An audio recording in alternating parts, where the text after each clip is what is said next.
Así que por ir con la primera pregunta y por empezar, ¿no? Por el principio, pues es un poco por esa situación por la que pasó Japón a final del siglo XIX, ¿no?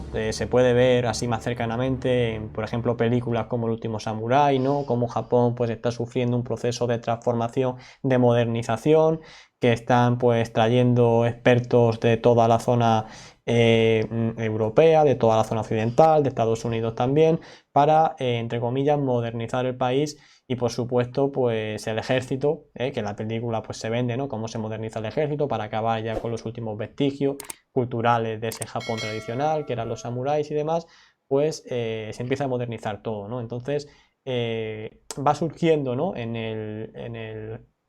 En la esencia, en el pensamiento japonés, mejor dicho, pues esa idea un poco expansionista, ¿no? Que tal vez no habían tenido años atrás. Y bueno, si nos puedes comentar un poco cómo se desarrolla todo este proceso.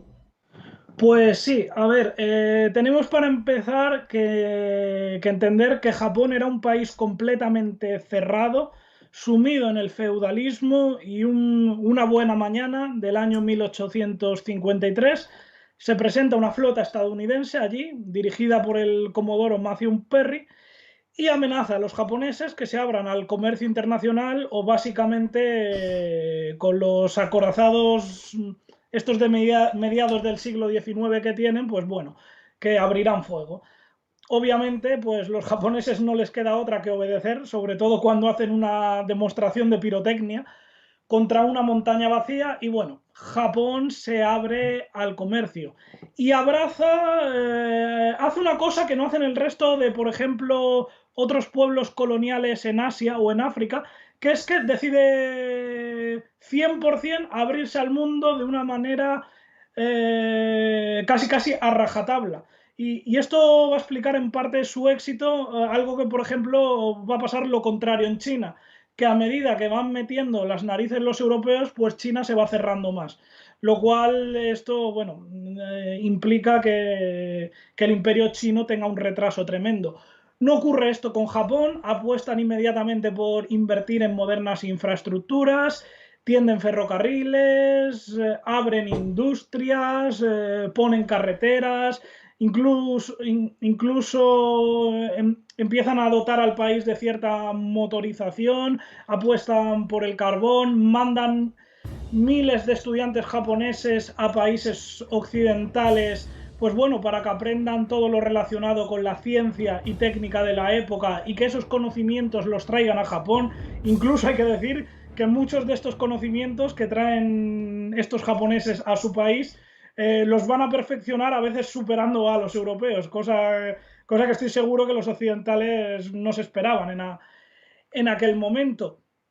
Y bueno, una de las cosas que copian del exterior es pues tener un imperio, porque bueno, en el siglo XIX el hecho de poseer un imperio de ultramar era una cuestión de prestigio diplomático. Tenemos el imperio británico, el francés, el belga, el holandés, en menor medida el español, que ya estaba en declive, el portugués, etcétera. Entonces Japón, pues bueno, decide que tiene que apostar también por eso, de que tiene que ser la primera nación asiática en tener un imperio como los europeos. Hago aquí un pequeño inciso para contar algo, una anécdota desconocida, que Japón, aunque era un país feudal, antes de esta visita de los occidentales, se había unificado en el año 1590, es decir, a finales del siglo XVI.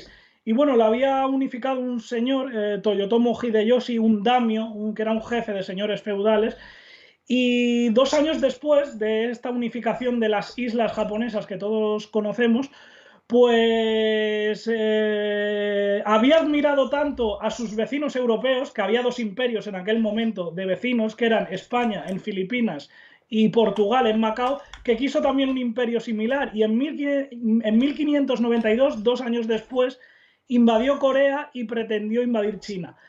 La cosa no salió bien, pero sentó esas bases. Y claro, una vez muere este señor feudal y viene otra, digamos, otra casa rival que eran los Tokugawa, estos apuestan por todo lo contrario, que es por cerrarse al mundo. Y bueno, es durante esta etapa de 250 años cuando el país va a estar cerrado hasta que una vez se presentan los estadounidenses, como he dicho, y caen los Tokugawa, pues bueno, resucitan un poco la idea esta de Hideyoshi de hacer un imperio como pretendía 250 años atrás. Esto era la curiosidad, porque Japón la primera vez que quiso hacer un imperio lo hizo fijándose en el modelo español, que esto prácticamente nadie lo conoce, en el Imperio Español de Felipe II, que entonces reinaba en aquella época. Y bueno, siguiendo con el tema, pues vamos a una figura que te has referido ahora, Sergio, en la explicación, que es, has dicho El último samurái, has dicho la Sí, la película. película. Sí, sí. Y bueno, hay un japonés que sale, que es el que acompaña a Tom Cruise, que por cierto, el personaje de Tom Cruise nunca existió, eso es una licencia del director, y este japonés era Saigo Takamori. Y bueno, pese a la película que lo ponen como un tradicionalista que quiere volver a los valores anteriores, en la realidad este hombre no era así.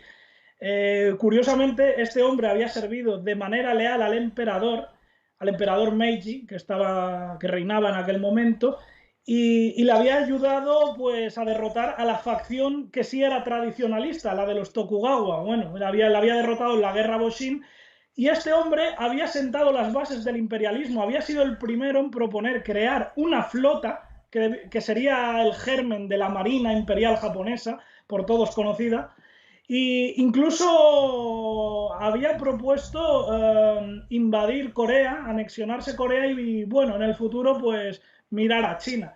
Esto no se dice en la película El último samurái, de hecho lo pintan como todo lo contrario, cosa que enfada bastante, la verdad, para los que entienden el tema nos enfada bastante.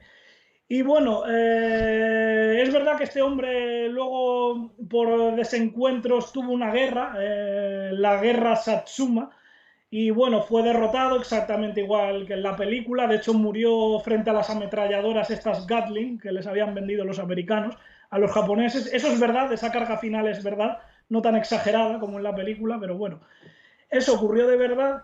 Y una cosa es que cuando muere Saigo Takamori, Japón hace un cambio radical en su visión, porque decide que sí, que bueno, hay que seguir apostando por la modernidad, pero no hay que renunciar a los valores tradicionales y ancestrales, cosa que hasta ese momento habían estado haciendo los más aperturistas.